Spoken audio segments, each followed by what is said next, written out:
I just had one of those scary moments where I thought, oh man, my battery might be dead in my mouse that I control my show with, and I don't have any spare around me.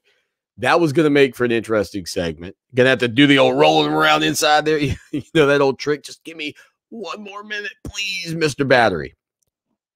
Well, it wasn't Mr. Battery. It was Mr. Phone Call. We got one here talking about road trips on the show that shakes the Southland. Appreciate you calling in.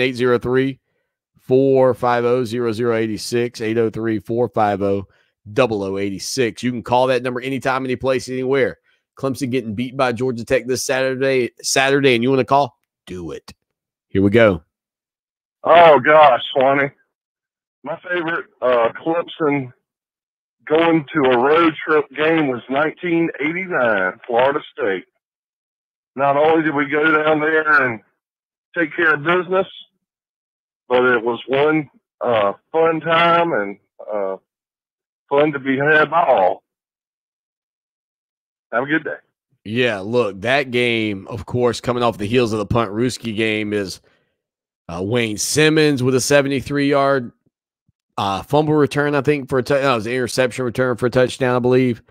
And, of course, Terry Allen's touchdown run. Just an iconic moment for me as a kid growing up. I believe that game, correct me if I'm wrong, Clemson wore all white in that ball game, which the business suits on the road, yeah, I approve that in a hurry.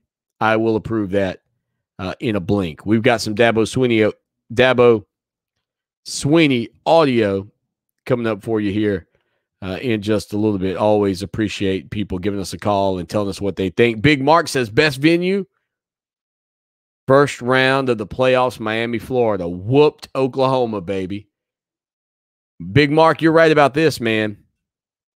You are right about this. That game turned on the fake punt completed to a freshman Christian Wilkins. And what was crazy about that fake punt was that it wasn't the week prior, right?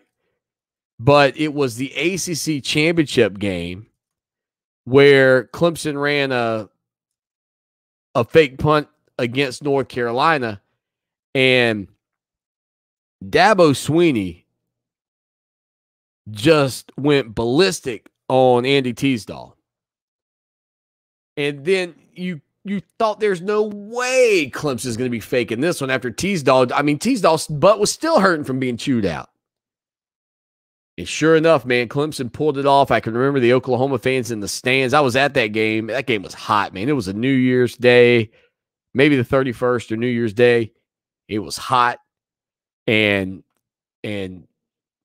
the Oklahoma fans were just stunned, flabbergasted that you'd pull that trick. I talked about that the other day, though. Like against Georgia this past week, because Clemson's so good, like I don't feel like they are as creative as they once were. They just feel like we can line you up. We're like the military. We can line you up. It was kind of like the Redcoats, right? Back during the American Revolution. Like the British machine was just this military entourage who just marched out there in lines, got in a row, and they were just better, more accurate, stand in the line. They were going to beat you. What did the Patriots do? They got creative. Guerrilla war tactics. Swamp Fox and whatnot. Hey, you checked in for sports. You get a history lesson, kids. Bam. All the kids riding in the backseat of the car. Bam. That's an A on their upcoming test, mom and dad. Because you tuned into the show that shakes the Southland. So that's like, for me, Clemson, unfortunately, has become a little bit robotic and not willing to do things that Nick Saban did in the national championship game.